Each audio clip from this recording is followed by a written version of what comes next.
Recording in progress. Pause. Yeah. No, you're still like on the one.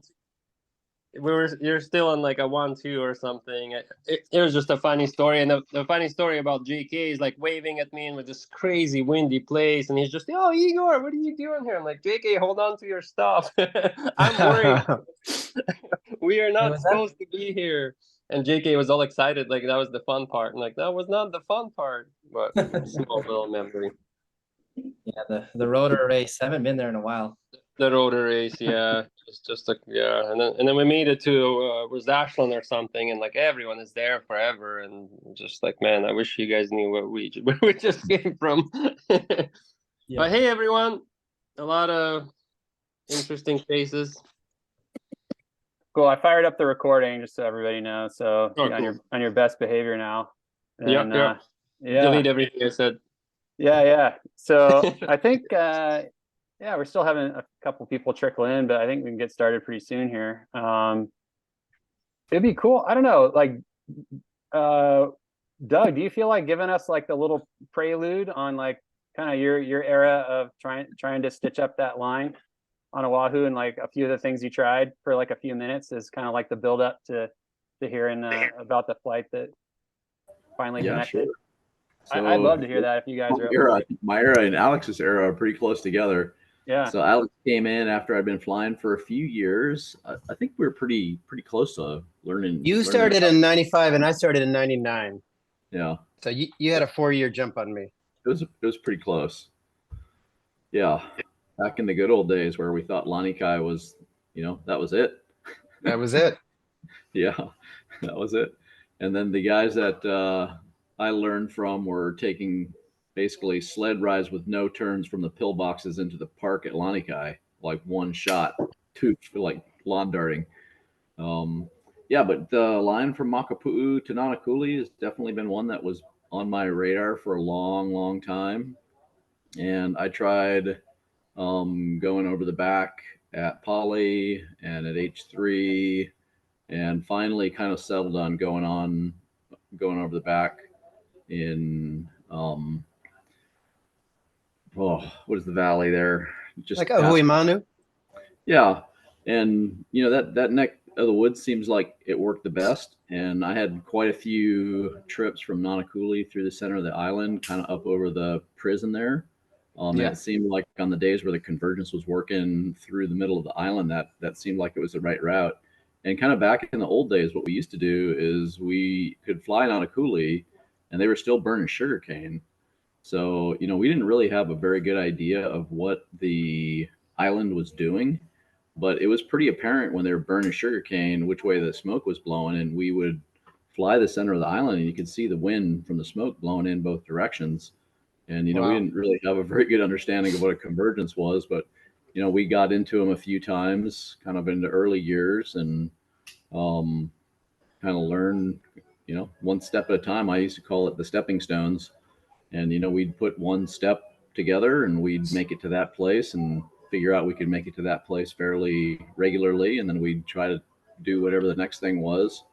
And eventually, I think the first time that it really got sent was at my going away party in 2008. Right. Year. And I borrowed a glider, and it just seemed like the right day. And I didn't have a Vario, and I sent it over back. And that was a basic glider you borrowed too. Yeah. And, I came really close. I would say when I got through the center of the island, and I went on glide for Nanakuli Valley, and if I had had 100 more feet, I would have made it comfortably. I think that I probably could have made it, but it just felt like it was too close. And I think I was actually getting on an airplane that night. Yeah. I could be late. So I did land out in the middle of the island, and I think Alex, you came to get me that day. I think so, yeah. Kunia or somewhere. Yeah. And that was kind of the first scrape at it. And then we with the performance of the two liners and some of the new gliders, it never really changed the feeling of kind of hucking it over the back. I always felt pretty ambitious when we did it. And I never, I don't think I ever felt high once going over the back. And I would tell you that we cheated pretty significantly sometimes with quite a few turns through the clouds when it looked like it was going to be time to go before we send it over the back. But I think the modern gliders and a couple of the last days where guys really sent it, the cloud base was pretty incredible. Yeah. So that's a short story, kind of what had been tried. But you guys are definitely putting together Doug, some good lines. I'm curious from the old days flights, like what kind of flights you've had from Nanakuli towards Makapu. I know you've made it like as far as maybe, I don't know. I'm curious what those lines were like. Yeah, so the first time I tried it was on an old Onyx, which was, man, that was, I don't think it was in the 2000s yet. And I flew basically at cloud base at full bar. I actually tied my speed bar off at full bar, and flew a line kind of over Pearl Harbor, and ended up in town. Pete picked me up. I landed at Poly that day, mostly just because it was just totally gray. But the cloud suck was so strong, it was no turns the whole way, and it was an extra large glider, and so that was the first ones. Back when tying your speed bar off seemed like a good idea. Or just maybe not the worst idea. And then there were actually quite a few flights that kind of ended up up over Mililani, and we got pretty deep over Mililani on a lot of the days the convergence was going that way, and it just didn't seem like the way the clouds went. The convergence didn't bend towards town. It just kind of ended up above Mililani somewhere, and we made a few jaunts down towards Camp Smith, but not a whole lot. It seemed like we kind of stayed in that middle section of the island and really didn't have a lot of success venturing out from there. Cool. I first started getting clued into kind of all these possibilities. I think with the first year I was flying here, Doug, you had come out and chipped over a couple times and gotten picked up in like Pearl City and places. And then, but 3 seasons ago, Chris Holub went from Nanakuli, made it over to Kaneohe. And he just said like, yeah, the convergence was set up, no problem. But it was tight getting over, and then he didn't find anything like on the windward side, like, or the crest, and just kind of had to land at the college there. And then the next year was when me and JK made it to Makapu after crossing like at Huimanu, basically, just kind of between Waikani and Temple Valley there. Then last year, JK and Jared made it from Nanakuli. Jared made it all the way to Makapu, and then JK actually tagged Kaina, like almost. He was over the crest, like not quite to the knob, but almost, and then tried to make it all the way back to Makapu. And I think the day just shut down. It was like almost 4:30, and he had to land like at the golf course right near Poly. And then Jack's been crushing the last couple seasons, going all over the place through the middle of the island. He crossed over to Kahana this year, and then that kind of takes us to this season. So enter, and then of course last year Will and Theo almost. You made it all the way to Yokohama from Makapu. So, Theo, you want to do like Will, a little intro on kind of what your ties are to Hawaii and what the flying's been like since you got here, leading up to your flight here? Sure. Yeah, it's cool to hear some stories from you, Doug, and stuff. That was cool. I think we hung out in Chelan maybe a couple of years back we went on your boat there. That was fun. I came here last year, December, wanted something different from the usual Costa Rica spot.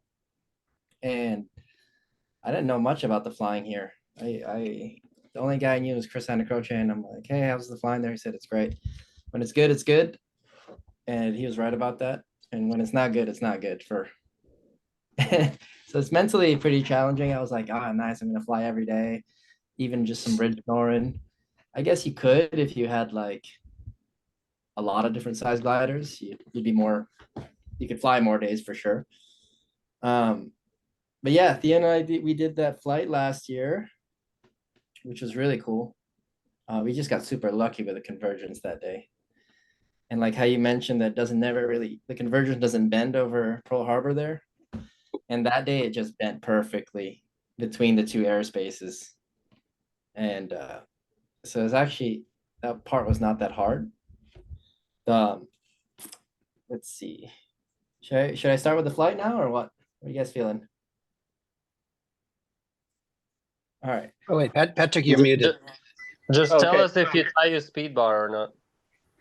Yeah. Do you have it queued up to screen share, Will? If not, I can fire it up. Yeah, I've got it here. Just so Okay. that let's see if I know how to work this. Screen share. Desktop 2.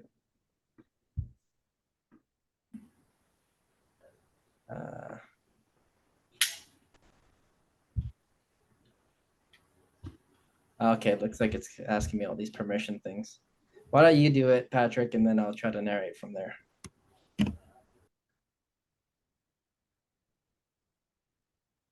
Okay. Stand by. Doopy doopy doo. Doopy doopy doo. Okay, that looks And sports track live. we'll start slow. So actually, right. before I got to Makapu, I was kind of antsy because my brother woke up late and he was kind of slow, and then he had to take a shit after his coffee. And then we drove there, and he's like, "Oh, I gotta take a shit again." So I was like, "God damn it!" I was getting pissed off because I knew the day was good, but he had to take double shitters. And then we got there, and there was no wind.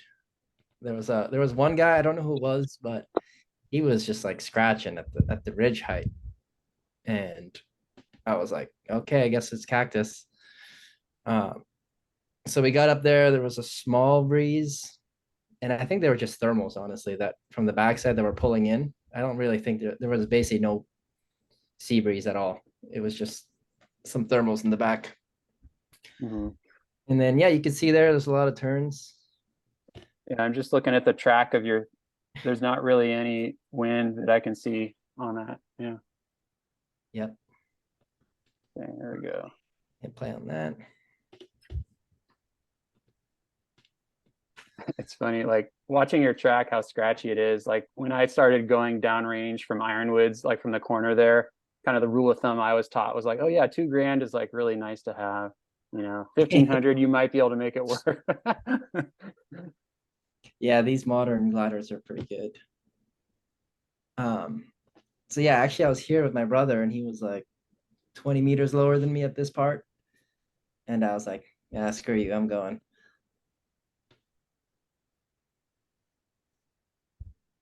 And I was already concerned because there was no lift. I actually got some sink there. And on these turns, I was actually the same height as those power lines right there. Yeah. How low I was there. Ooh.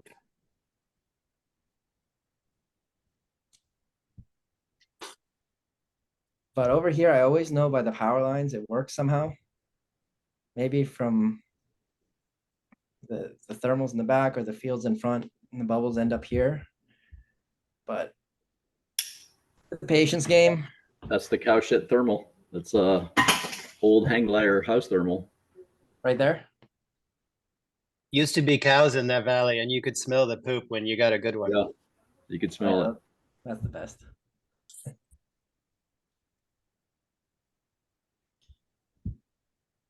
Let's see. So honestly, I wasn't even thinking about crossing the island. I was like, I don't think I've flown in a week or two because of the weather. And I was like, all right, I just want to fly as long as possible. I made some changes on my harness that I wanted to check out. And here I'm at the height of the power lines again. And I really don't want to land down there because it looks like it's somebody's property right below the base there, and looks like quite a walk to the road. Yeah. It's quite a walk by Hawaii standards, not by Idaho standards.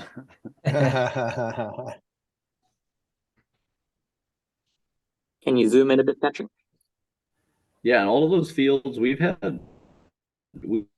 land down there, but most of the people back there have all been super positive when we've landed.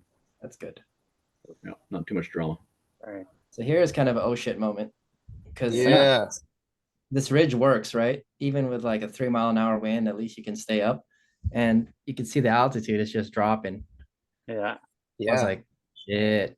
So I saw a cloud over by the field, kind of by like one of the fields out there. So I just pushed some bar, Jesus. Oh Barty. man, you're done. You're done. Yeah, that's the field right there. God, I'd be setting up my landing. And then here it's just another patience game, just working it. And the thing I notice here with the flats, you really have to time it. If you see a little wispies forming already, you got to get there as soon as possible. Otherwise, if you get there too late, it's probably done. So here I'm just scratching. Scratching. And you're not like headed for Olamon at this point. You're just taking whatever you can get. Well, because I know that the ridge wasn't working, so I saw some clouds over 3 peaks, so I figured that was my route Okay. to connect to the big peaks. Yeah. Plus, it's not so nice going low over there and having to land at that little dirt landing over there. Let's see. Okay. There was actually some hikers here in the rain, which was, it was kind of, I think it was raining in the morning, and I saw like 2 people, which I was like, wow, it's pretty impressive. And again, if you look, there's like pretty light wind. It looks like a sea breeze maybe starting to just fill in here. Yeah, there's definitely more wind now as we're getting further in. So yeah, a lot of thermal wind. And they were actually tricky. If you look at the shape of the thermals, you see how they were like, Yeah. they're really bubbly drifty Mhm. ones. I think it switched to east because I was actually on the phone with Will and I turned around and like it went pretty east and I was 45 minutes behind to launch and I canceled. I turned around. I think that's what kind of the wind is doing right now, huh? Yeah, it's pretty east here. So yeah, it kind of died Jesus. and then turn up again a little bit, but it was pretty due east at Makapu. Here, I think now we have some wind because then I was able to ridge shore up here. Yeah, look at that. And then here I was already thinking about going in the back. And I was like, okay, what's the best way to jump back here? So you're gonna see in a bit, I actually check out this area to see if I get something here so that I can jump back from here. And then I was like, nah, there wasn't any lift. And you're thinking about it because you can see that it's working. There's cloud streets and stuff on Yeah, the other side. I could see the convergence there, right almost by the airspace, right on the ridge there. So I just head for the normal spot where you go, follow the ridge line. And this east facing face right here, because there was not a lot of wind, I could see the clouds forming above it really nicely. So I actually didn't even stay on the windward side. I stayed more on the lee side, I guess you'd call it. Well, sorry to interrupt, but you know what was interesting about that day? It started north, and then you took off, and it was just about launchable, and then it went east, and then went southeast. It was clocking all day, and your timing was just as good as it gets, basically. Yeah. And now I think here's when I finally got a real thermal. Somewhere around here. Let's just do the top down. Yeah, so you're like right over the spine. Yeah. And it was kind of cool because this was in the sun, and now we're boosting up. You can see there's a cumulus already right there in the Google Earth. Wow. And I was at home watching. I didn't see you, but the timing wise, the clouds started taking over from the south. It definitely overtook the northeast. You know, the trade winds. And the reason I chose this one is because you have that big golf course, and I was like, all right, I'm just gonna follow this ridge line, whatever I land in the golf course there. Because when Theo and I did it, I think we did it the next ridge over, or the one with the hospital on the end of the ridge. Yeah, you did it in like the worst landable valley, like in Kalihi. Yeah. In the leaky. Yeah. Here it's working good. I'm getting closer to the conversions. And actually So now here he's it. between Pali and Liki Liki. Is that what I'm seeing? Yeah. Yeah, that was Yeah. probably. And it was nice because they had that golf course. And I'm kind of a scared pilot, so I'm always looking findings. So here I'm trying to find the convergence, right? Because I'm just getting in sync. I'm like, where the heck is it? There's clouds in front of you, or is there a target at this point, or are you just feeling the air? Yeah, I'm feeling the air. It's kind of all dark over here. It was kind of big, the cloud actually that I was under on the last climb. It was really dark. And then here it's kind of, yeah, I'm still searching for that convergence. But you can see with the submarine and the competition glider, the glides are pretty awesome. Yeah. Especially on not so good days. Yeah. And then I think now I'm kind of feeling the convergence here. But I remember somebody posted a picture of the convergence on the group. So I was thinking about that and I saw it. And I think it was more into the ridge towards the range there.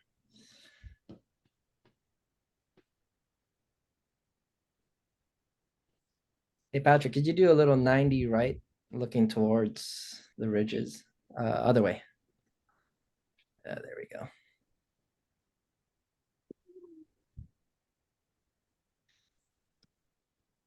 So yeah, I was just basically keeping an eye on the airspace there, and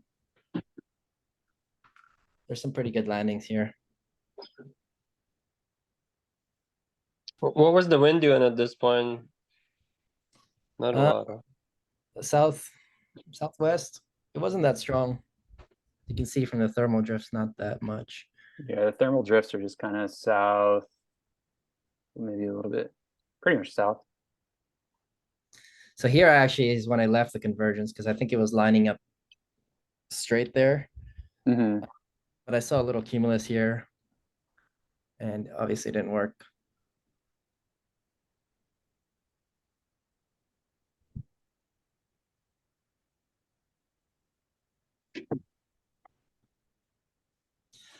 I remember one time I landed by the solar plant over there. That was a long walk.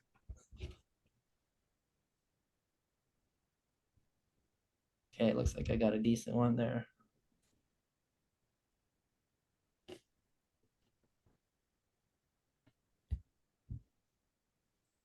Yeah, and I saw you guys already here flying, and I was like, "Oh, cool." And you Nice. guys into the wind. I was like, "Oh, that looks hard." It's cool seeing somebody come from where you want to go because you know it's working, like where they came from. Yep. Yeah. So here I got a ridiculous glide. I'm looking at the numbers. Wow. Yeah, it was working good here. For some reason, it always works like right over the highway there, or just right over the town. Maybe the water has something to do with it. Creates like a lee side for the heat or something. This is where we crossed and waved at each other. I almost went back to Jack's thermal here, and I was like, nah, I gotta keep going. Yeah. There's next parts where you get low, yeah. Yeah, because now we're out of the conversions, right? So then I really have to make some long glides to find a thermal.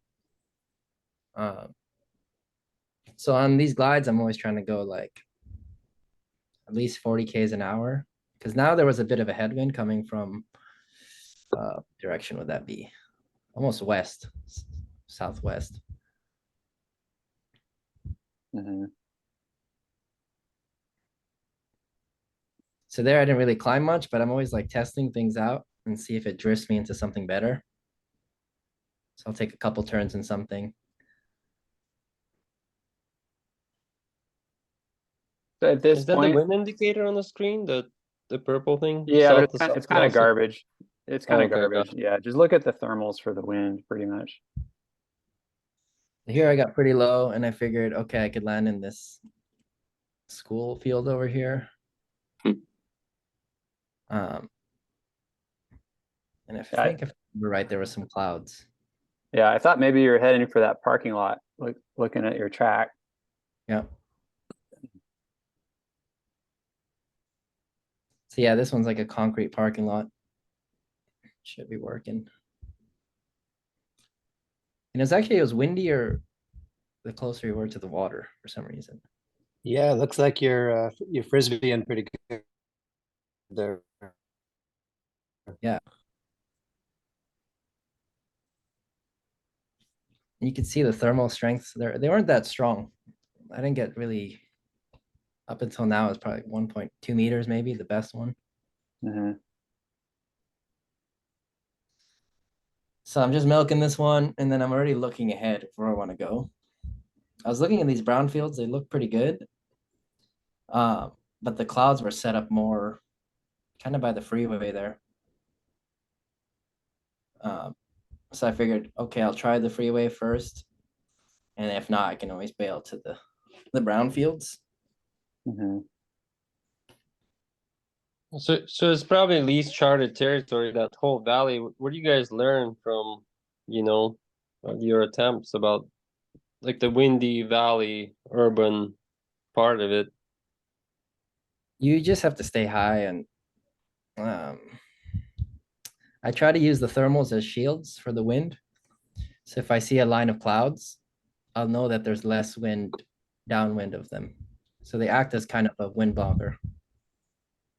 So if there's a lot of wind, you can hide behind the thermals and there'll be a little bit less wind, if that makes sense. No, So it sounds like at this point, you're kind of looking at the sky mostly, and then using like the terrain features as sort of like your backup. Correct. Yeah, especially in the flats, the terrain's kind of meaningless. You really have to look at the different colors, and mainly the clouds is the most important thing. Yeah. And here I was really concerned because I remember when Theo and I, we just made it over the ridge because you're battling against this headwind. well, your drift changed completely too. Yeah, so now it's drifting me towards that convergence. Wow. Jeez. And now I think it converges maybe somewhere to the left here. I don't. We'll see if I got it. Yeah.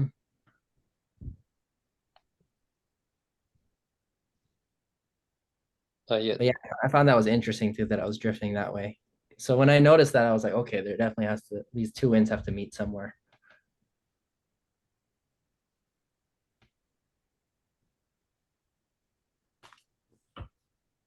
And then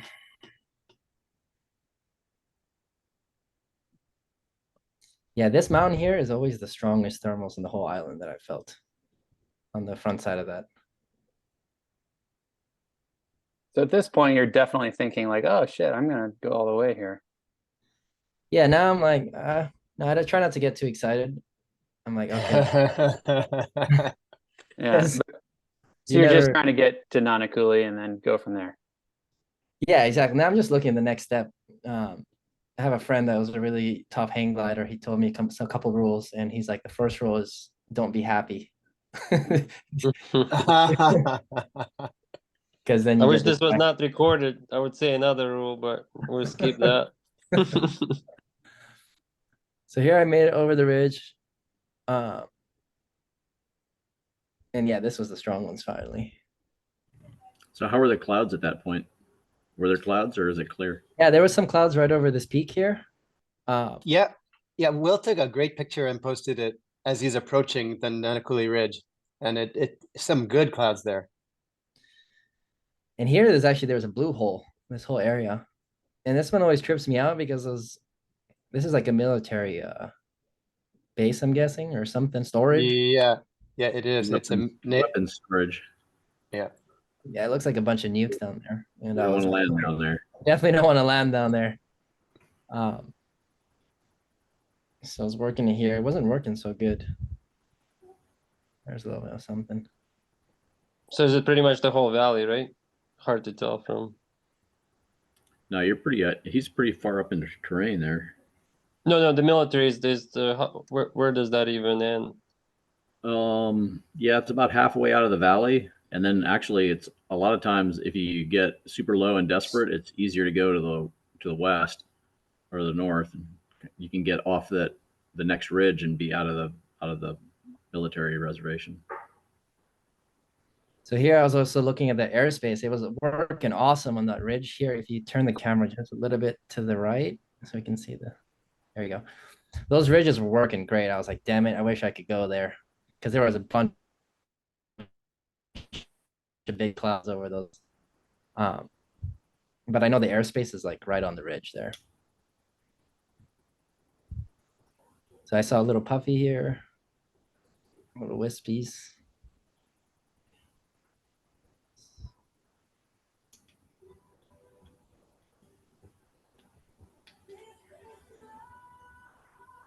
Yeah, there's probably a good one. This is a really cool area. I wish we could fly over these mountains here. We Yeah. used to. Well, on the weekends, like Saturday, Sunday, there's nobody at the Wheeler Tower. Ah,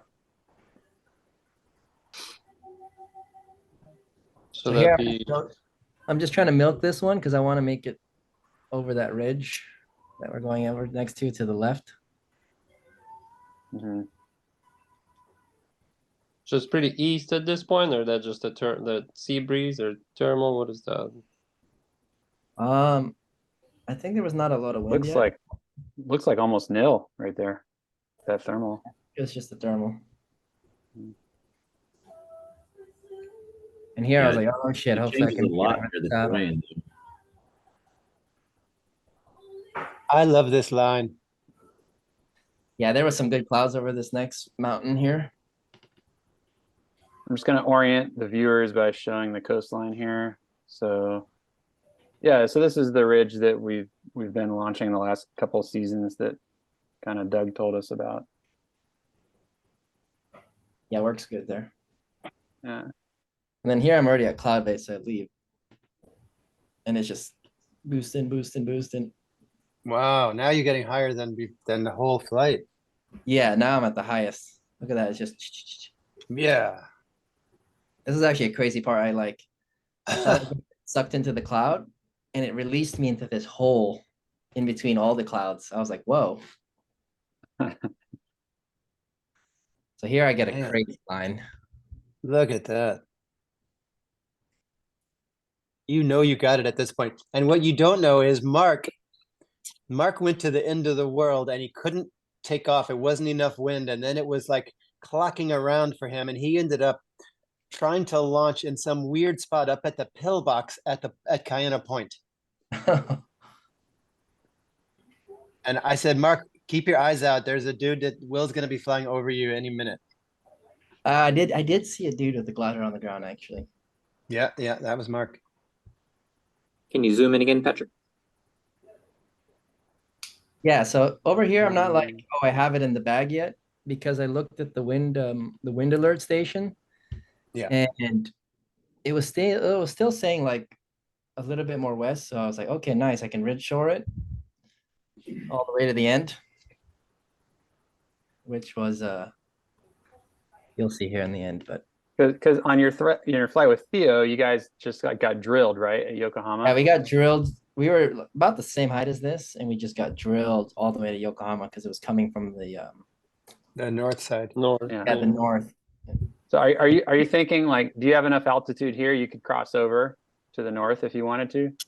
Yeah, but I thought the wind was coming from into the ridge here, the southwest, like west, or maybe even like a little northwest. And I was like, it's okay.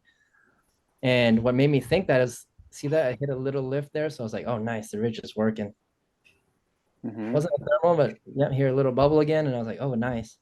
But really, it's just lee bubbles that you're hitting. Correct. Yeah. And here is actually the biggest oh shit moment. So now I'm like, okay, maybe I got it. But my ground speed's pretty slow. If you look at it, it was like 20 Ks. I'm pushing like almost full speed.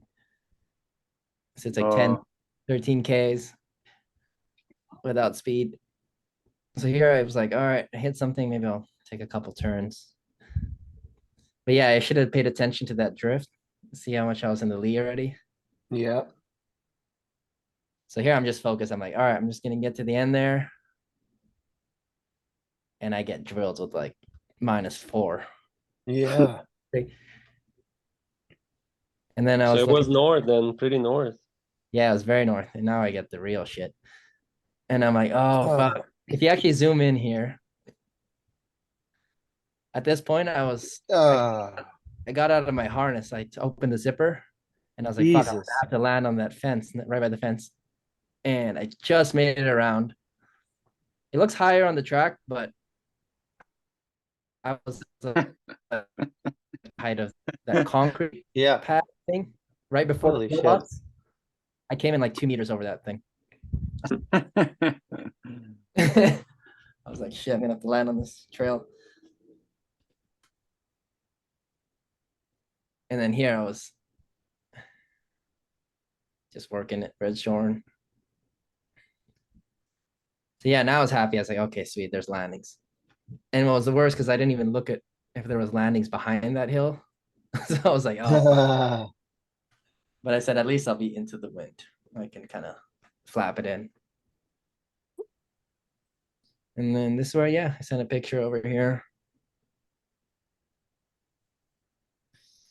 So I think if you timed it with the west wind, yeah, it's tricky to get this. You got to get lucky with the weather here, because if you get the west wind that's too strong, then it's hard to get to this Nanakuli mountain range, right? Coming from Makapu.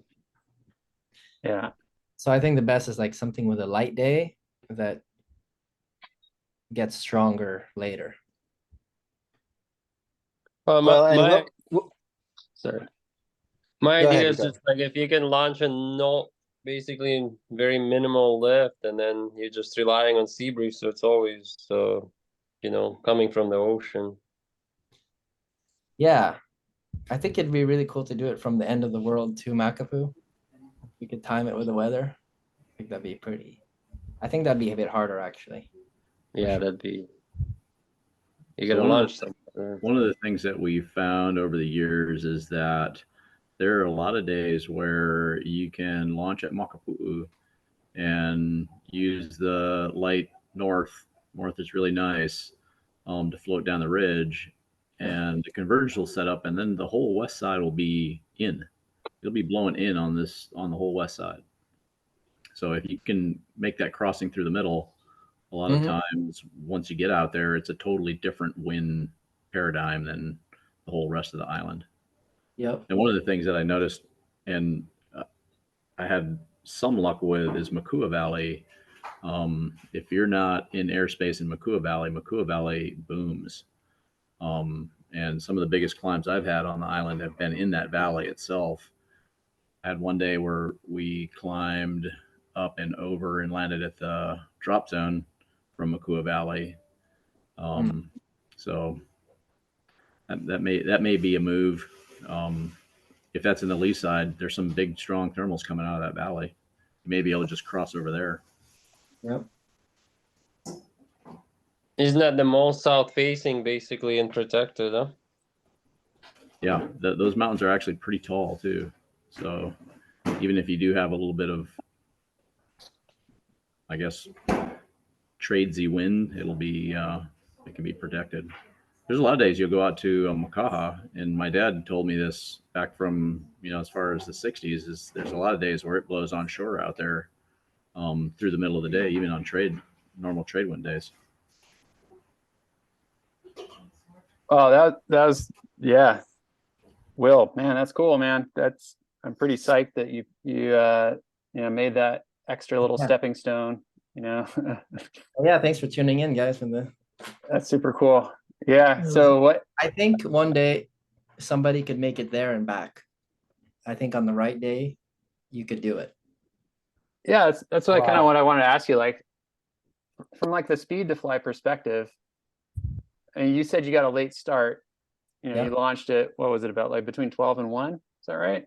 Yeah. So I think if you started like with Igor said, if there's a light north, you could rid shore like 8 o'clock all the way up to the H3 or something, and then jump to the back once it starts working. You could get an extra 4 hours to get there. Yeah, well, you could actually start at sunrise, as we've seen. I mean, Zach flew from Makapu to Sacred Falls at sunrise, and he showed up over my house like 10 a.m. Yeah. Or yeah, Yeah, but or that was maybe on a even trade. earlier. No, but that was on a trade day. That's not on a day. It wasn't trades. It wasn't trades. It was like the lightest northy day possible. It was super interesting. The rest of us waited because we didn't know we should be starting at sunrise. We waited till maybe 11 and took off from Makapu, and people flew to Kahana and back. And it turned out to be a pretty nice light trade day. You could definitely have gone over the back and gone somewhere on that day. But at that point, we weren't yet thinking of it. Yeah, it's interesting.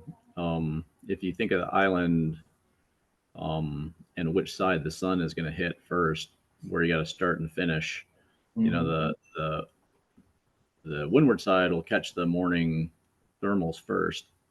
So, if there was an adventure to be had, and we could figure out how to launch up near the Ironwoods or even the hang glider launch, you may be able to get early morning thermals to work there, where you could bounce out towards Cactus and then come back to the middle of the island, fly the middle of the island, and then the sun is really working the west side in the afternoons. But then I'll bet you that it's probably also working all the townside spines about the same. And it seems like, this time of year, winter, is when we have our most consistent kind of cross country days. But some of the best cross country days that I ever remember were in July. So days are a lot longer. And Will's idea of going out and back, a July day where it's light and variable may be the time frame to do it. Yeah. I think also if you went with a group, it would be much better, because really the crux on these things are the flatlands area.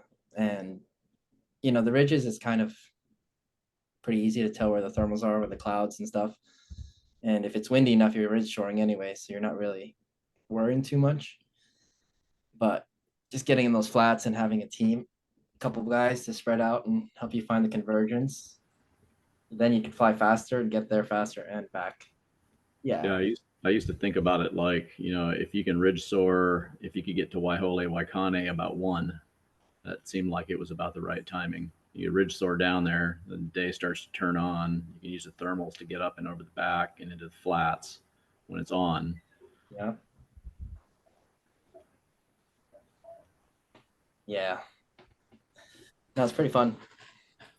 Pretty And cool. I think sun is, following a little more to the south right about that time too. So the south will naturally take over a little bit just by, sun direction. Oh, sorry, hitting babies here. Unmute. Yeah, I think well, interesting. Like I don't think we've really explored like how early you can really get started on the west side, because on those like Doug, like on that ridge that you showed us at Makaha, that divides Makaha and Waianae Valley, on the Waianae side, that thing's baking in the sun from like, early. And I've been up there at like 10 in the morning and it's just ripping already. So I think there is potential to get early starts on the west side, because it is actually, you have a lot of east facing aspects over on that side. And then I think once you're up on top of everything, you're good to go. But yeah, starting all the way out at end of the world, like at kind of point, that would be tricky for sure. Yeah, Theo and I tried it once. We did from end of the world. We wanted to go to Makapu, and we landed by like H3 or something like that. It was a bit strong wind. I remember that day. Yeah. Yeah. Mm-hmm. And I think it's more committing going to Makapu, because you have to climb the mountains. Yeah, And I think the especially end of if the you know there's world. a windward side, you're entering into the lee trying to get there. Yeah, end of the world too is so low. It's so low out there. You Yeah, really the need a wind to be able to stay up. Yeah. We have found some higher launches out there that I think could help us on the lighter days at end of the world, and that could be worth looking at. Well, we used to launch right into Makua Valley, back in Makua Valley. Right, that's right, we did. Yeah.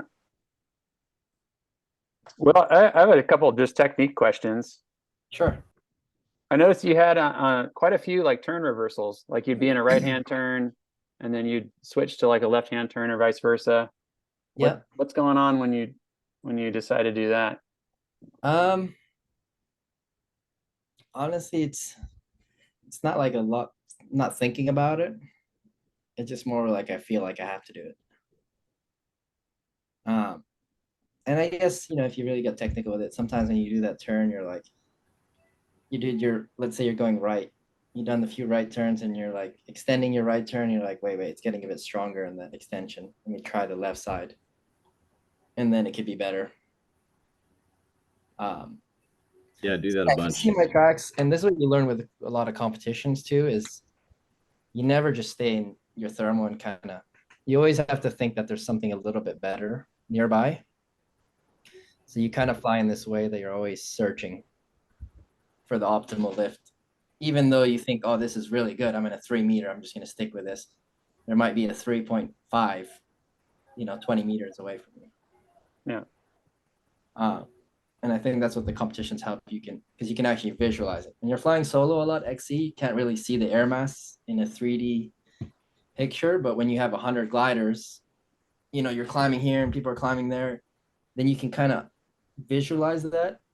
And maybe it just gets stored subconsciously on your mind that this is how the thermals actually look. Yeah.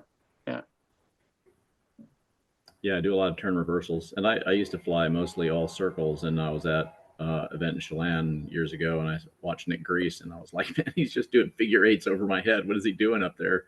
And I've found for myself anyway, it almost feels like sometimes when you're doing a circle, especially when you initiate, you know, the swing that you have, you know, you haven't quite settled into a real constant bank angle yet, and sometimes the swing just feels more natural to roll out the other way. And if you really feel in a strong core on that wingtip anyway, it's just kind of natural to do that reversal.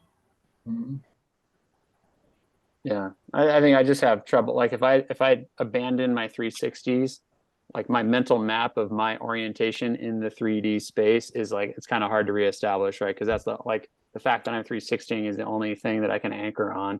So to just do like a big like whoop, like flip it around and start doing figure eights, I kind of like I have to reestablish, basically like start from scratch on where and start like finding out where the core is again. Yeah. Yeah. I kind of started thinking about it like, you know, we'd be out in Chelan flying these little circles, and then there's this sailplane going around us. And I started thinking like, okay, so if there's a sailplane turning a circle that's 100 yards, you know, wider than mine, the lift must be more spread out than I think. And then recently, I've really been starting to think about thermals a lot like, instead of like columns, almost more like cauliflower. And in my mind, I've got this idea that, you know, you can see thermals every day. They're clouds, and the clouds appear in front of you, and they're this bubbly, thermally cauliflower-looking thing. That is a thermal. That's the edge of the thermal. So, in my mind, thermals got to look like that, especially if you're in the top of them, because that's the evidence. I mean, it shows itself every single day. So, you know, oftentimes I think that, you know, we get locked into it's a column going up, it's cylindrical, and I think it's much more cauliflower-like than we think it is. Yeah, I think it was just easier for the illustrators back then to make those pictures. But yeah. Right. Everybody loves to lock into something and go around in a circle, but there's actually it's pretty broadly spread a lot of times. Yeah, I'm sure it's like columns in some places, but like some places, especially here, I've noticed they're more like bubbles. They can even drift with the wind, you know, like you could just be in that thermal and you think it's a little bit upwind and you just hit sink. You're like, oh, I already fell out of the thermal. That was the last highest bubble that could release you. Yeah. The dust devil is pretty damn columnar, whatever the word is. Yeah. In those areas, they're like an octopus. That's what they look like. So Will, let me ask you this. So let's say you're in the flats, you're over Kunia, you're looking for a boomer, you're scratching, you're starting to get low, you're drifting with something, you lose it. Are you gonna kind of search downwind, search upwind? Do you have an algorithm you follow? Depends on my altitude, right? If I'm still high, I'll push upwind. And you know, I'm always trying to look, and this applies to anywhere. The clouds are the best indicators, but if you go to a lot of places that are super dry, like I don't know, southern Utah or something, sometimes it'll be blue days, or like Nevada. And you just kind of have to look at disturbances in the ground. So, I mean, we've all read the books and stuff, so it's best to experiment with them so that you have those tools that you can try, like behind a water, if there's a land of water, a mass of water with a temperature difference. But basically what I try to think about is, if I was on the ground, where would be the hottest parts? You know, if like, oh, I'm behind this building in the parking lot, it's protected from the wind, it's really heating up more than everywhere else, that I probably have a good chance of finding something there. So try to imagine what I do is, how would it feel like to be walking in that area on the ground? right? Because some places, you're like, dang, it's super hot here. There's no wind. I'm in a parking lot. That's probably a good spot. Or like a brown field beside a green field. Yeah. Specifically, like in the saddle here at home in Oahu, and you know that there's like air just getting sucked into something like in a certain direction. You can see this big dark line. Yeah. And let's say, do you follow like the sun shade line, or do you try to stay like kind of right under the middle of the cloud? Like what's your kind of like tactics, like balancing cloud suck fear versus like I want to stay high benefit? Yeah. So actually, I made this mistake once I was at a World Championships in Argentina, and it was this really tricky flatland place, and it was all shaded on one side, and there was one spot that was in the sun, and I was like, okay, I'm gonna go for the sun spot, right? Because that's where the heat's at, the energy's at. And sure enough, there was no lift; it was all sinking. Everybody else that took the clouds, and it wasn't like cumulus clouds; it was just darker clouds. They actually had some lift there. So I think clouds is always the higher percentage move. You always follow the energy. And concerning the cloud suck thing is, if I feel like you kind of have to, what I use is a 45-degree rule. So as long as I have a 45-degree exit to the side of the cloud, I can always make it out. Even if it starts ripping me up at 5 meters a second, I can always just, let's say, head west, and then it'll suck me in a little bit, but I'll only be in the cloud for like 2 seconds or 3 seconds. So cloud suck doesn't concern me too much, depending on the area, obviously. If you're in southern Utah or somewhere like that, then I'd be more scared of the clouds. I definitely don't go to cloud base there. Yeah, I think one of the things that's a bit unique about Oahu too is on the light wind days, the convergence is so strong because the island is so small. You get air coming in from the North Shore, you get air coming in off of Pearl Harbor, and where that air meets, it's going to go up. Oh yeah. So the line with the clouds, if you can be close to the clouds, stay under the clouds, because the clouds are going to work the whole way. Because that's what's happening is you got these two air masses and they're hitting and they're going up, and that's what's making that big thick gray thing in the middle of the island. If it was me, I would always hedge towards whichever side of the convergence I'm closest to. Right, so I'm going to try to hit the clouds probably on the Pearl Harbor side, fly down that side of that cloud street if it's big and bubbly, or if it's just kind of poofing off wispies in a line, and just always watching for wind on the ground.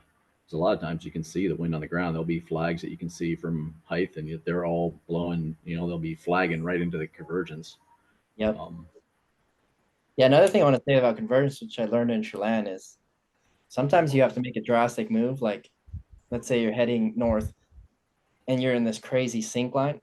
Sometimes it's worth going 90 degrees and just trying to get into the convergence, because sometimes beside the convergence will be a lot of sink on both sides. So it's like a lot of sink, and then right in the middle is the convergence. So if you're in like some crazy sink, you could think, oh, maybe I'm almost in the convergence, or not. Yeah, you got to be quite aggressive on the change of direction. You really don't want to stay in a sinky line for too long. Yeah, and your question a little earlier about upwind or downwind. Yeah. A lot of days here where we're flying in such light wind, especially through the middle, it's not really an upwind or downwind kind of question. And I think when you get into places that are windier and you're really going downwind and a tailwind, it'll maybe tempt you to make different decisions.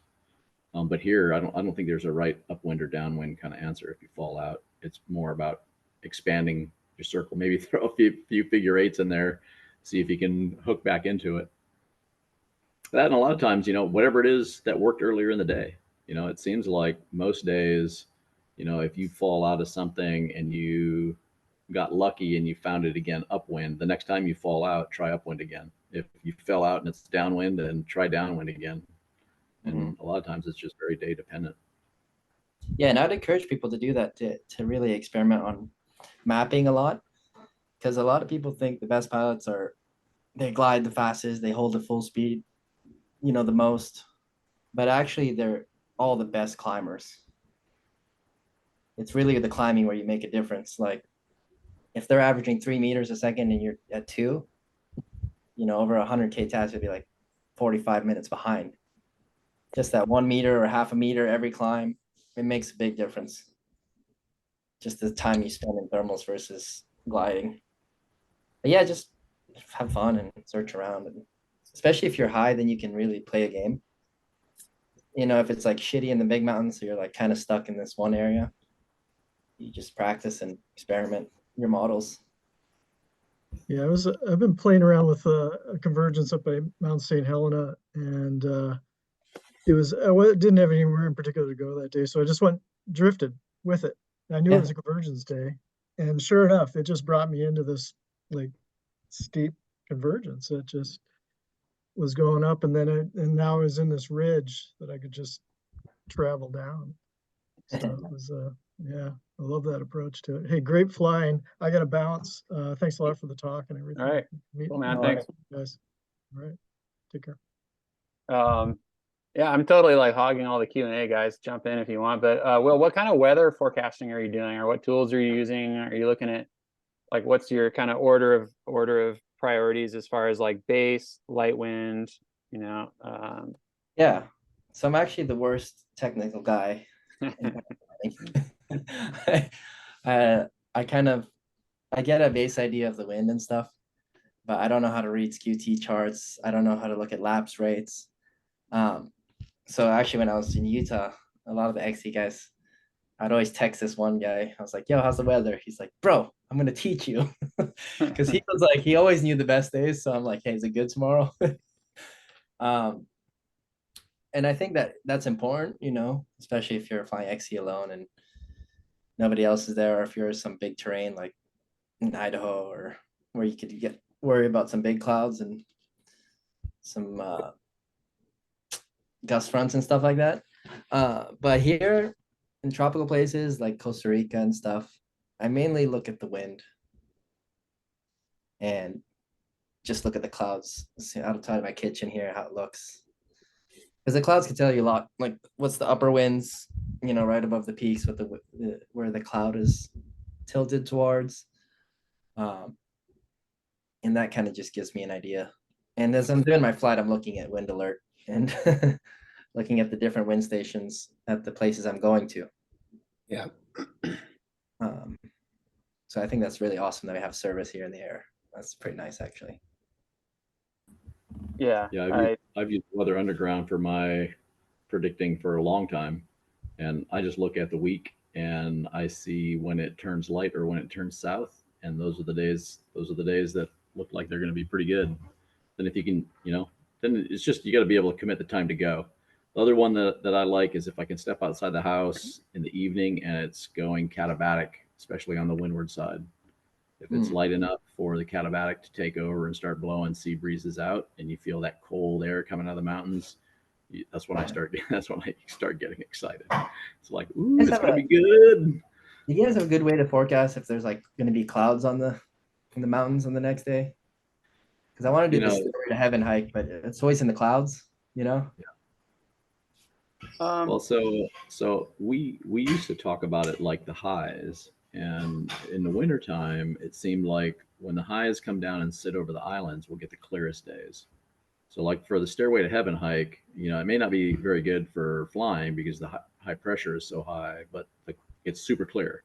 And if we get those light, cold north days and high pressure, you know, you may not get a lot of great thermal flying, but you know, the clouds on the range can be pretty minimal. It's pretty awesome flying those days. Nice. Well, I'm asking about all this weather stuff because I've been like, I feel like I'm a little crazy person on my little like island over here, coming up with my own theories of what works for the island, and I want to bounce it off people that are succeeding with their own weather models. But what I think works, we need stable weather, number one. Like actually, like if you have like a booming lapse rate, it tends. Well, let me step back a minute. We need an inversion, or at least like a slowdown of the lapse rate. Otherwise, on the light wind days, it just blows up, and we've got like, you know, T-storms and rain like all through the middle of the island. So I look, you know, first, like if there's a reasonable base and light wind, I'm going to look at the skew T, or at least a forecast prediction for the skew T, to see if there's something that's going to keep the development in check from just like running up and turning into thunderstorms. Because like all the good days that I've seen, which is like this day that we're talking about, all like the other good days this year, your Will and Theo's day last year, the day I crossed with JK, like all the good days I've seen where people are able to make these moves, it's like these like it's almost like the climbs are, it's almost like a scratchy, hard to get started, but then once you're up like near base, you're okay, but it's like slow climbs for the most part, and then like high flat clouds, and the clouds have like a total lid on it. They're not like blowing up into like tall like thunderclouds.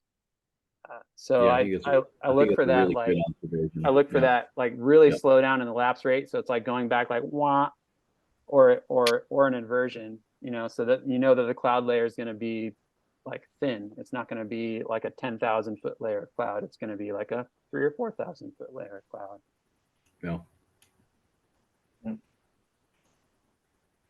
Yeah, I need to get better at that. So if anybody wants to help me out with Meteo.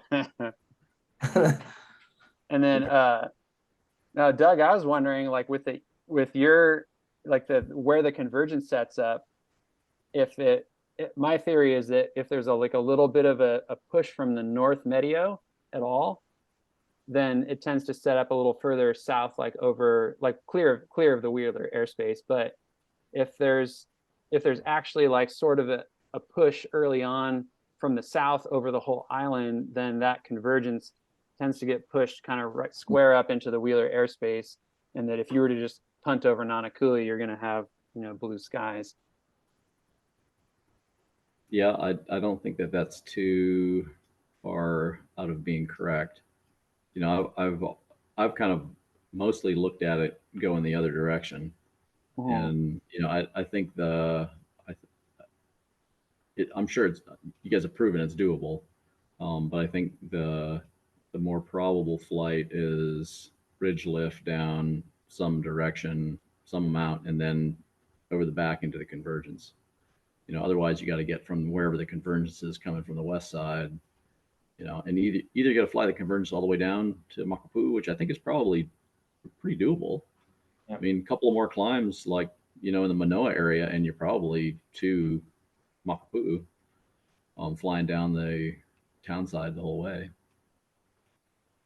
Yeah, I agree. I think, and here's another thing I'm changing my thinking on, that I was like spewing for a couple of years how speed to fly doesn't matter because we're such a small island, and we've only got 80K to cross, so like speed to fly is like meaningless. And now I'm seeing like, oh, actually, like all the flights tend to end like right at 4:30 p.m. I was looking at like Will, like you landed pretty much right around like 4:30. I landed at 4:30. Jack landed at 4:30, all on the same day. We all like kind of landed simultaneously, it seemed like. And then looking back at other kind of island crossing type flights where like the length of the day is a key factor, everybody's landing like kind of at 4:30 in the winter. That's just when it shuts down like an hour before sunset. So I think speed to fly actually is a big deal now.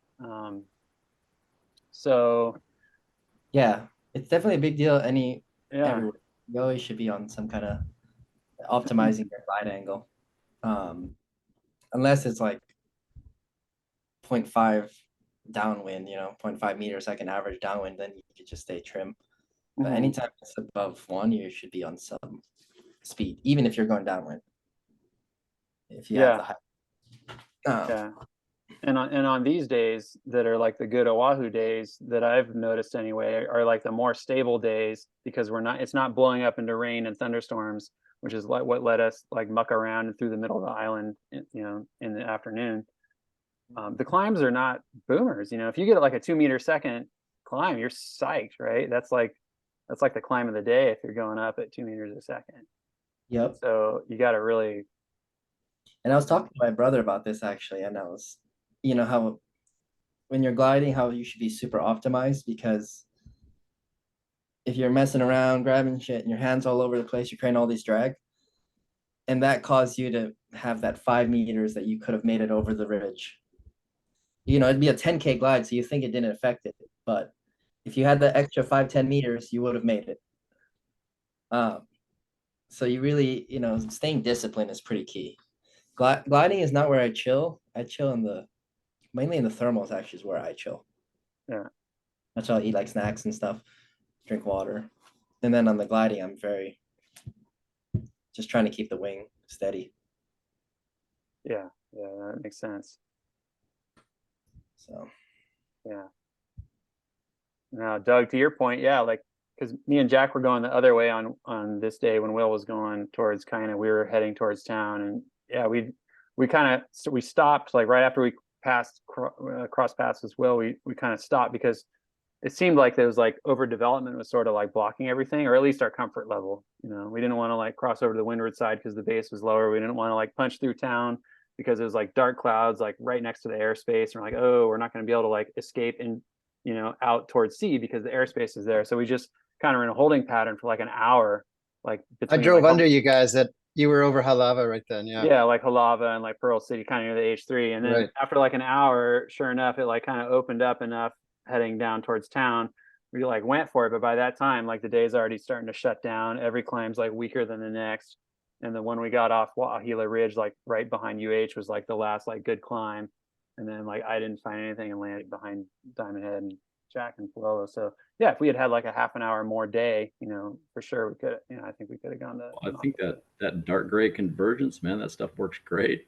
It's Yeah. shocking how well that'll work. Yeah, exactly. But if you don't have an escape route, to me, that's yeah. like, Both, yeah. For me, I always kind of looked at, I did a lot of kind of looking over Pearl City, and I landed at the old Pearl City drive-in once, and it's just the landing options get pretty sparse when you get towards Manoa, and there's not a lot of really great spots. There's a few, but if you're high, it's fine. When you're low, man, it looks like a big, scary city. yeah. Yeah. yeah, I've scoped out a few nice options, but for sure not in wind. It's got to be at the end of the day when the sea breeze is like super chilled out for any of those to really be appealing, because there's so many buildings and trees and stuff around. And power lines. Yeah, Stuff yeah, like of that. course.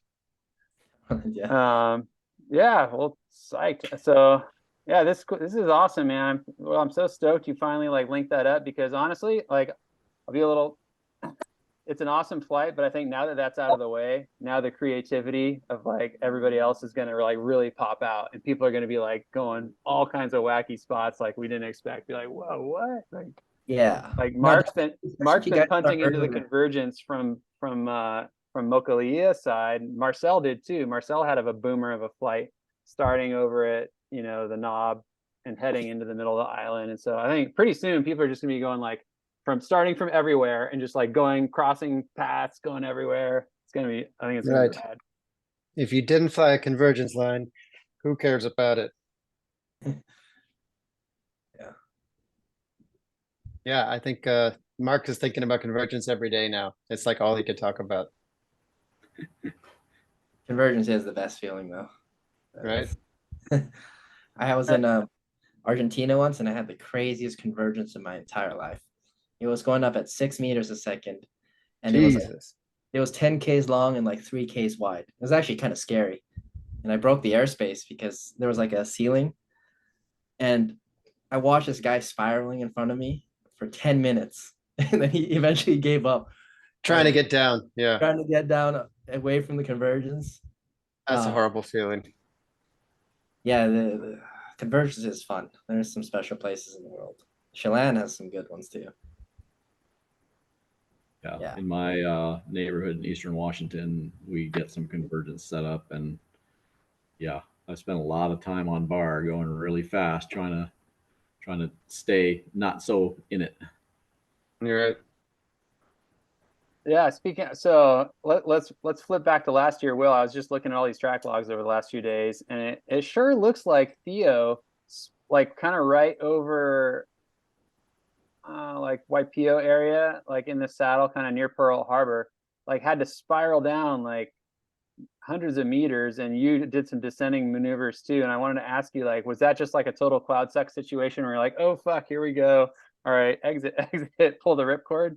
Like, what was that No, all it was about? actually kind of funny. I was behind Theo, and we left like 100 meters below cloud base on the last climb or something, and we were heading out, and all of a sudden I see his wing just collapse, but going up. you know, like the thing was like, "Tsh," but like just the wingtips were still sucking him up, and I was like, oh shit, here we go. And yeah, definitely trying to get out of that stuff. It was nasty. That was a nasty one, I remember. Huh. Yeah, you gotta have to do your oh shit moves. I wish I had a G shoot actually. This harness that I have now doesn't allow for a G shoot pocket. But if you don't have one and you have a spot for one, I would definitely, it's worth the $80 or whatever. Yeah. Was there any kind of wing control issues or any like pucker moments on this flight, or is it pretty chill? No, it's actually chill. The day Theo and I went was definitely a better day. I don't remember the track, but I don't think we took as much climbs crossing the valley. It was pretty If you want, hey, I'm happy to. I got it right here. If you want to just like do a quick, a super do a quick quick like one. setup run through. All right, hold on. But no, I had a pucker moment on that one for sure. Let's go to Little cigar.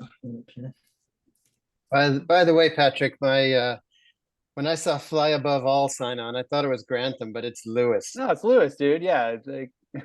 How does he get to be "Fly Above All"? I don't know. You gotta be clowning. Good to see you, Lewis.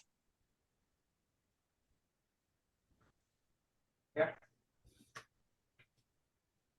Is this the right one?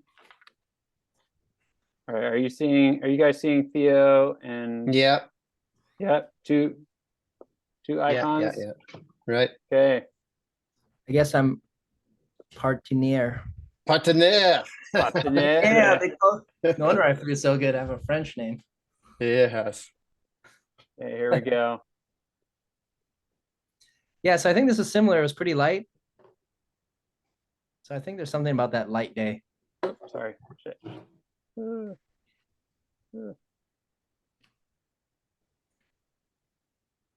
So was it easier with Will, or was he just dead weight and you're pulling With his Theo, load? you mean? Sorry. Yep. Yeah, with Theo. This was definitely much easier with. It's always easier because remember how we were talking about searching climbs? When you got two people that are quite good at searching, you can be much more efficient at finding the cork fast. So I noticed you guys crossed over in Kalihi Valley. What was the thinking there? Yeah, so when you get over to the crossing, slow it down. I'll explain what happened. Yeah, because you were lower, I noticed. Like Theo was kind of, it looked like he was pimping you most of the flight, actually. I don't know if that was just I was kind of yelling at him on the radio. I'm like,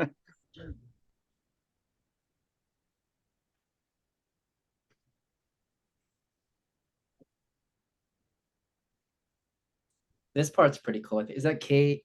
Is it K2 mountain? What do they call that? Ekonahua Nui. Yeah. It's nasty over there, depending on the wind. It's kind of scary, our ridge. Yeah, that's where your brother got blown up a few weeks ago, yeah? Well, I was right behind him and I hit the same stuff too.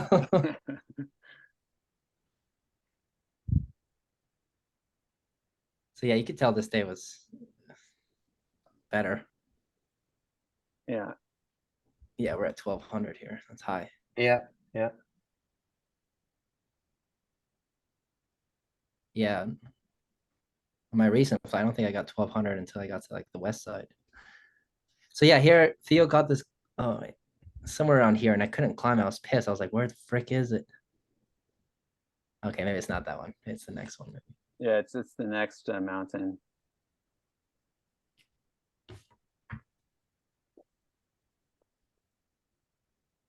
Oop.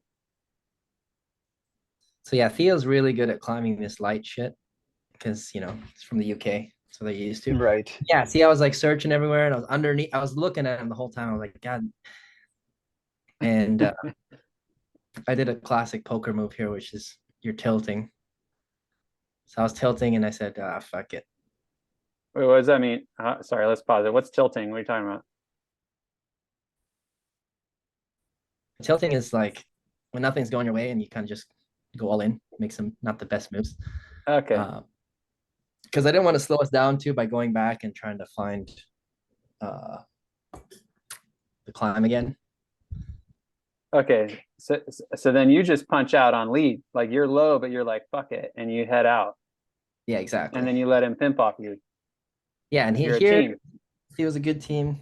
He should have been going ahead of me. We had 200 meters above me.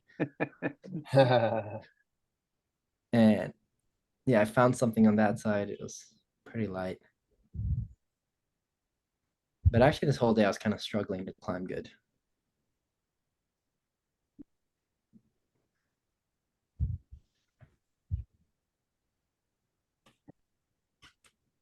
And had you guys identified convergence as why you headed over that way? Or were you just gonna be like, well, let's see what's over there? Yeah, no, Theo is better than me at the at Theo stuff, and we saw that the convergence was like tilting towards Pearl Harbor actually. But it wasn't working so good here. It was really light. You could see I couldn't climb as good as Theo that day. Top down. So it's Also- still it's still like coming from the windward side right there. So you're not Yep. in it yet, right? Yeah, I don't think we're in the convergence here yet.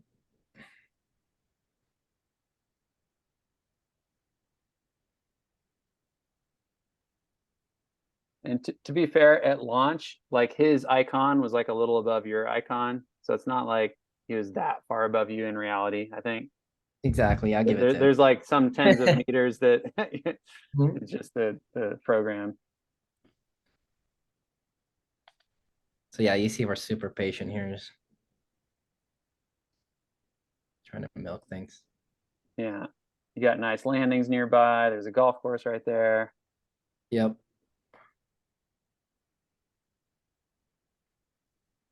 But yeah, I think it was around here where I told him on the radio, I was like, dude, you got a freaking lead, bro. So I slowed down. I'm like, Because yeah, look, he's just like right behind you and right above you. exactly. Yeah, That's where I like to be. yeah. Chilling. That's a fun thing too. Like if you're in a comp, you think you're in a shit spot and you just look below and somebody's worse. It makes you feel better. You're like, oh God, thank God I'm not as low as that guy. So here, yeah, you're kind of starting to get in it now. The climbs are pretty straight up Yep. Still coming from the windward side there. a little Looks like. bit. Yeah. Yes, it is.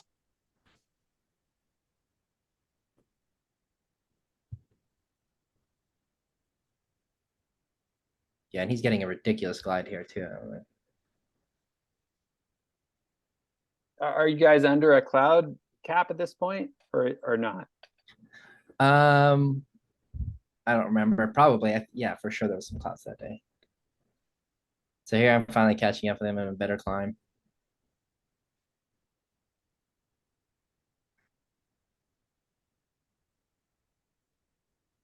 But yeah, you can see how much higher we were that day. He's at 1,400 meters. I think at the one I was solo, 1,000 or 800 meters. Yeah, and you were heading out for a landing at this point because you're starting to get low at this point, and you're closer to the freeway. Yep.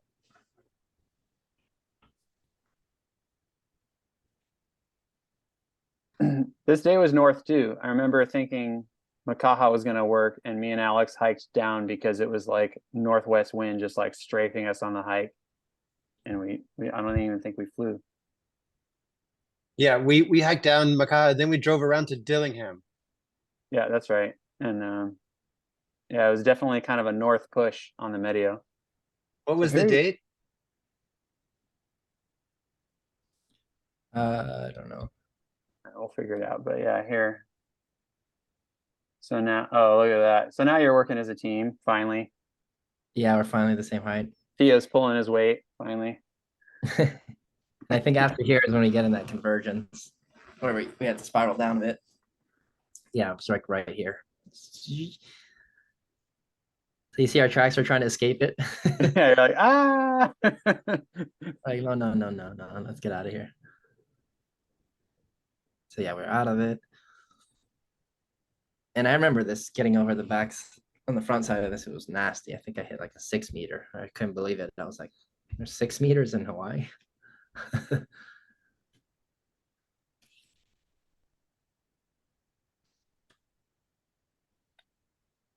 Yeah, Jack's flown this area a lot, and he's been blown up more than once in this area in rowdy stuff late in the day.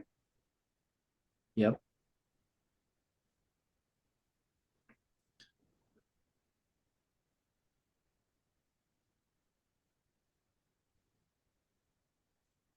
Yeah, that was peaking 5 meters there. And at this point, you guys didn't have a lot of experience flying over here, right? Was this is I think this after is, you had tried the west side thing once, right? yeah. No, I think this is our second or third XC flight. Got pretty lucky there.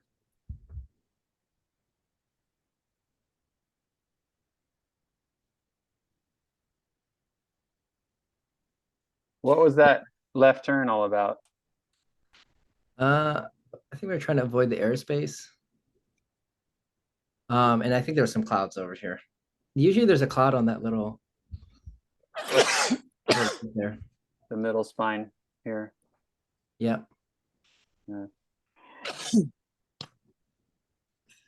Yeah, this day the only thing that screwed us was that strong north wind. Check out the thermal drift now, though. It's like totally coming Yeah, I think from the middle of the island, blowing out. Yeah, I It's just think because but look how high you are though. You're at 1400. That's probably why. It's not the sea breeze. Yep. Yeah, we're out of the sea breeze here. Yeah, you're super high. Dang, 1500. We were high.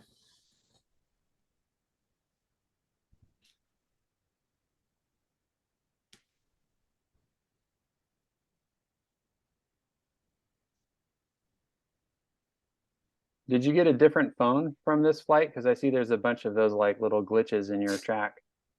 Yeah, I think I had my Pixel. Yeah, fuck, it's the Pixel. Yeah.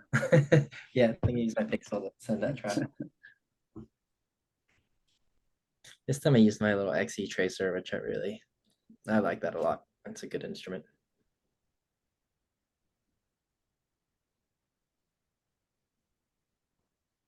Yeah, here we thought we were gonna make it. We were like confident. We're like, yeah, we got this. Totally. Hey, you're cruising. You're at like 3400. You're cruising. What could go wrong? The move here would have been to go to the north Yes, at this height. Because we Yep. saw people flying there actually. that was After. me and Patrick. Yeah, And then we were like, no, let's stay here. And we just get it fucked. was pretty weak and shitty for us. We weren't having a great flight, but at least the wind was blowing our way. Yeah, look at that. Wow. Yeah, I was a little concerned because we went over the ocean a little bit and then I faced back into the wind and I was going down and not moving forward. Oh shit. Yeah. I was like, better push that speed bar. And we just went to the beach. Nice. Nice. Okay, so here again, I've been kind of dominating the Q&A. Sorry, everybody, but so this was an 80K flight, more or less. Yeah. So like, dog years are like 7 human years. So what's the Oahu to the rest of the world equivalent in terms of like, this has got to feel awesome, like just stitching up the whole island after you've had a couple cracks at it. Yeah. So what's the dog year equivalent in Oahu kilometers to like mainland kilometers or like Europe kilometers? I don't know. So you're as psyched after doing this as doing like a 200K flight like on the mainland? Oh yeah. No, I'm more psyched. More psyched. Okay. Well, the cool thing is there's not any other place, not much places in the world where you can max something out. Like in 20 years from now, they're gonna have some crazy gliders and do 700K where you did 400 before, whatever. And then you kind of get forgotten. But if you've maxed out an area, which can only happen, I guess, on islands, you're like, I did the island, I'm done. And that's a really cool thing. And honestly, I love flying islands because I grew up in the islands and in the Philippines. And actually, I flew there once. Really, we have small mountains, really shitty for flying. But I was able to catch a thermal and get over the city. And I'm not really a distance number chasing guy. It doesn't really turn me on. But what I like is interesting flights. Like here, like on that track, it was weak. I had to go to the flats, survive, ridge shore, jump in the lead, get a thermal, get in a convergence, cross the flats, try to, it was just so much types of flying into one. Because you could do 80K straight in Slovenia, you just follow the ridge, but there's nothing, it's just one type of flying. And honestly, the Alps is kind of like that. So which is still fun, but not as interesting. Chelan's cool, but it's also a lot of flats. But when we get to go to the mountains and the flats, then that's pretty cool. So I kind of like places that have different types of techniques, I guess, different types of flying. Utah is good for that. If you start like in the middle and then you end up in the flats, that's pretty cool too. And I don't know, I really like flying over the flats just because there's a lot of landings. I don't like having that. I had enough of landing anxiety in Costa Rica when I was doing a lot of XC there. When you have to make it out to get to the landing, it's not so fun feeling. Like making it out of jungle areas and stuff. Yeah. You're like, yeah. I see the clouds. My mind says it works. The theory should work. Right. And then you have to go for it. But there's no bailouts. But it's you just gotta not think about it, I guess. I think that's what takes a bit to do this for a while. You kind of have to be good at numbing your brain. I remember the first time I went to World Championships was in Macedonia, and Pal Tackets was like showing off on the takeoff, like doing tip touches and stuff right before the start, before the launch was open. And he's getting low, so he tries to side hill, and he spins his glider, right? And he like fucks up his back. And I'm like, dude, that guy's like one of the best pilots in the world, right? And to see the pilot's reaction, everybody was like it's another day at job. At work, they weren't like phased at all that this guy just like spun his glider and hit the ground. They were like, okay, let's get ready. And I learned, I think it's part of your safety too, because you have to be confident. And when you have that doubt, your reaction time could be delayed, or you make worse decisions because you're not confident with it, So I think having a strong bubble in your head is important. Like if you need to get on bar to get out of a shitty situation, you get on bar, like even if it's rough or whatever, and you just deal with it. Yeah, because it's the right move. Yeah. Yeah. Cool. But well, I see our participants have dwindled a bit, but yeah, I don't know. Who's got some other? I'll throw one more thing into the dog ears. Yeah. And that is the dog days, right? One of the things that makes these flights kind of so special is there's not that many days every year that you can even try it.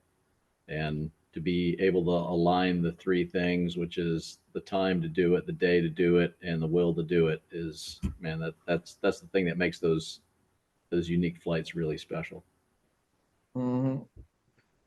And I'll add to that too. It's so cool when you're like at 1,300 meters or whatever, and you can see the whole island on a clear day. And you're like, this is my little arena. This is where I have to play in. You feel kind of big compared to feeling small, like in the big mountains. Right. You feel kind of big. Yeah. Or in the flats where you're like, there's no end to this. Yeah. It's just, no matter how far I go, there's no end. Yeah. I'm going to land in a field exactly like the one I'm above right now. Yeah. For some, it's interesting. For some reason, I thought it was going to be like Costa Rica here, but here it's actually a lot more stronger. It's technical too. I would say if you get good flying here, you'd be fine pretty much on all types of terrain. Because you can train everything here. For sure. As long as you get, go to those flats too, you gotta not just stay on the ridges. Otherwise it's getting good at speed bar. Yeah. Which is also important. But yeah, you could train a lot here. And flying with you in Kahana, it was pretty interesting. I never flew there, and I was like, dang, it's Yeah. hard to get out. It is tricky. I would love to get you out there more and let's figure out some more stuff. We're putting our minds to it all the time. I'm flying out there more than other spots, and Mark has really been on his two different size Xenos, figuring out some very interesting lines, and Jack, and yeah, there's a lot to be, a lot of interesting stuff to do out there. And like you say, it's not about distance. If you're starting at Kahana, you're kind of starting in the middle, so that's Yeah. not going to maximize your distance, but just in terms of what you can do that's interesting, I think there's a lot. For sure. A lot of helicopters though. I was like, man, there's a lot. Yeah, no, they love it over there for sure. Yeah, they're all heading to Sacred Falls. Yeah. It's interesting. And the Ooga Booga there, it's pretty. Yes. I know you've flown through there a few times. Yeah. It's that day I was with you was like kind of a headwind, so I was like, nah, I don't think I'm gonna go back. Right, right. Yeah. But no, it's a cool site for sure. Sweet boys. All right, cool. I feel satiated. Is anybody else need to throw some stuff out there? Yeah, Marcel's anybody's pretty going to quiet. Colombia, I'm gonna be there from like January to like February 13th or something. So if you're ending up there, hit me up. Nice. Be cool. All Lewis, right, are well, you- thanks, Will. Yeah, Yeah, no, Yeah, thanks for putting it together, Marcel. yeah. Good job, Marcel. Or Patrick. Yeah. Yeah, cool. Anyway, I'm out. Have a good evening, guys. Yeah, all right. All right, Thanks. thanks, Doug. See ya. Yeah, thanks for setting it up. All right, see you, Lewis. See ya. Yeah. Bye. All right, let's stop the recording here. Beep.